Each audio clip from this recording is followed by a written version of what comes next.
ktorý sa dnes začal v japonskom Tokiu. O pozíciu finančného auditora IIHF sa uchádza Juraj Široky, bývalý vysoký dôstojník EŠTB, komunistický špión v USA a spoluzakladateľ harvardských fondov, ktoré podviedli 10 000 občanov. Jeho spoločníci z týchto fondov, Kožený a plukovník EŠTB Ostrý, sú dodnes na úteku pred spravodlivosťou v Čechách za finančné podvody vo výške niekoľko desiatok miliárd korún. Za podobné aktivity bol nedávno v USA odsúdený Bernard Madoff na 150 rokov žalára.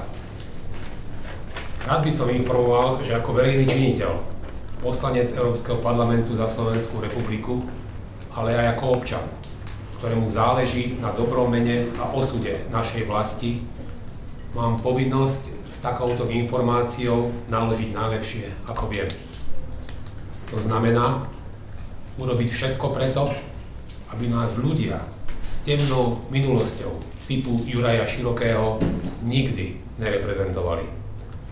Preto každý delegát IIHF dostane tento list, ktorý dávam k dispozícii aj médiám.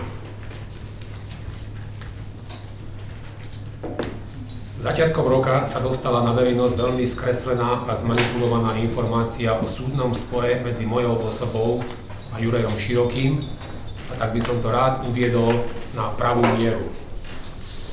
Poprvé, všetky podstatné žaloby týkajúce sa mojich výrokov na osobu Juraja Širokého Široký buď stiahol, alebo prehral. Dôkazom čoho je aj to, že súd mu uložil zaplatiť súdne trovy, vrátane výdavkov na môjho právnika. Po druhé, na dve rozhodnutia súdu marginálneho významu v prospech Širokého som sa odvolal. Som plne presvedčený, že vyhrám. Som veľmi sklamaný, že Široký stiahol žaloby voči mojej osobe. Vyzývam ho, aby ich opäť obnovil. Verejné zasadnutia súdu sú totiž nenahraditeľnou príležitosťou, aby sa verejnosť dozvedela, kto Juraj Široký v skutočnosti je. Tiež ho vyzývam, aby sa kandidatúry na post finančného auditora IIHF vzdal, ak tak už neurobil. Moje aktivity na ochranu dobrého mena Slovenska a ľadového hokeja budú pokračovať dovtedy, pokiaľ spravodlivosti nebude zadosť učinené.